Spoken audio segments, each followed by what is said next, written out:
Hey sis, and welcome to week 5 of our Rise Bible study. I think it's fair to say chapter 4 is the most popular one out of the entire book of Esther, so you might have heard some of the quotes before, even if you didn't fully understand the story.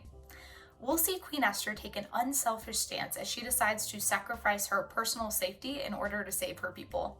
Let's go ahead and read chapter 4 now.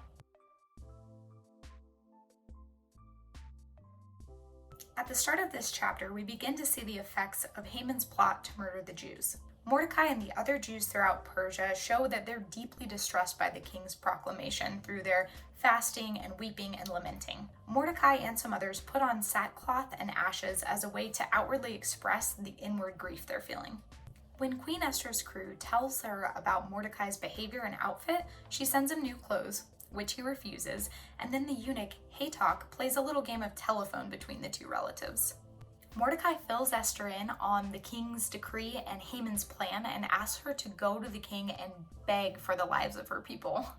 Esther's response here tells us that Mordecai already knew how dangerous this ask was. She says that everybody knows that anyone who approaches the king's inner court could be put to death unless the king chooses to extend his scepter and grace to them, and that she personally hadn't been asked to go see the king for a month. Take note that Esther's initial response here was to think about her own personal well-being and safety, which isn't automatically wrong because thinking about the dangers and making wise choices is actually what keeps us healthy and safe. But sometimes God asks us to look beyond these things in order to see the bigger picture of his purposes. Let's take a minute and answer questions 1 and 2 before we go on.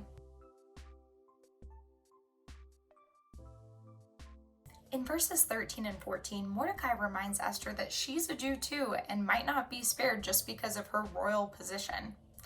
Mordecai also shows his profound trust in God here when he says that even if Esther doesn't say anything, relief and deliverance will rise for the Jews from another place. But it might not be a coincidence that Esther was chosen as queen for such a time as this. Can you imagine how Esther was feeling? I'm sure that her stomach was in knots, or at least she had to take some really deep breaths before moving ahead with the seemingly obvious but completely risky plan. She asks all the Jews in Susa to fast with her for 3 days, and then she'll go approach the king. "If I perish, I perish," she famously says. Esther clearly had a choice here. She could have kept silent and just hoped for the best for herself while she watched her friends and family suffer genocide. But instead, she listened to the wise reasoning and advice of Mordecai and decided to be brave by using her voice to save her people. Take a few minutes to answer questions 3 and 4. To be real with you, most of us American Christians probably won't face many life and death situations like Esther.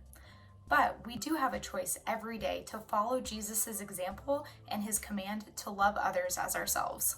To sacrificially give of ourselves when we're feeling a tug on our heart. To use our privileges and position within a society or even a social group not to increase our own status but to bring others along. And to empathize with our brothers and sisters in Christ to choose a collective win over personal gain. When Esther chose to step forward and visit the king, she decided to participate in the work of the kingdom instead of letting that opportunity pass her by. And you know what, sis? You can make that same choice today as you choose to love God and love others through your actions.